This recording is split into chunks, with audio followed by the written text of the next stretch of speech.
హరే కృష్ణ. ఇప్పుడు దుర్యోధనుడు పాండవుల్ని ఏడిపించడానికి వాళ్ళు వస్తే కర్ణుడు పారిపోతాడు. దుర్యోధనుడు చిత్రసేనుడు వెనక కట్టేసి రథానికి కట్టేసి అందరినీ తీసుకెళ్ళిపోదామని రెడీ అవుతారనమాట.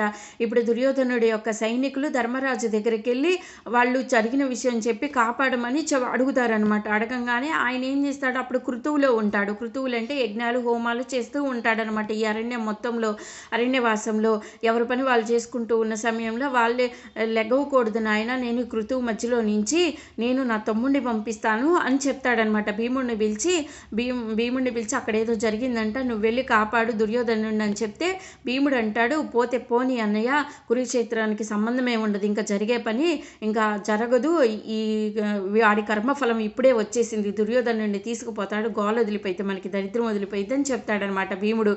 అప్పుడు ధర్మరాజు అంటాడు, ధర్మరాజు గొప్పవాడుగా ధర్మంగా ఉంటాడు కదా, ఆయన ఇప్పుడు ఒక గొప్ప మాట చెప్తాడు, అలా కాదు నాయన, బయట వాళ్ళకి 105 మనలో మనం 5 కౌరవులు వాళ్ళు 100 మంది, వాళ్ళు కాపాడమని మన దగ్గరకు వచ్చి శరణు వేరారు, నేను రాజధర్మాన్ని నేను పాటించాలి కాబట్టి అలా తప్పునైనా మన శరణు వేడి వచ్చిన వాళ్ళని కాపాడాలి, నువ్వు వెళ్తావా వెళ్ళు, లేదంటే నేను లేచి ఇక్కడి నుంచి వెళ్తాను అని చెప్తాడనమాట.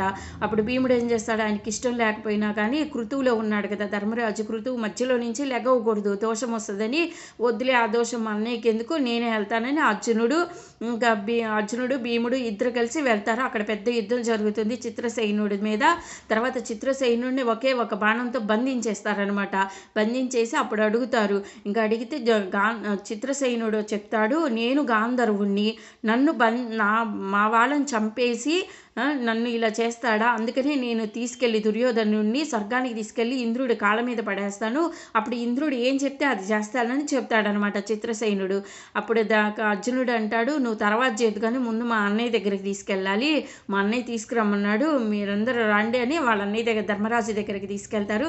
నెక్స్ట్ ఏం జరుగుతుందో, ధర్మరాజు ఏం చెప్తాడో నెక్స్ట్ వీడియోలో చెప్తాను. హరే కృష్ణ.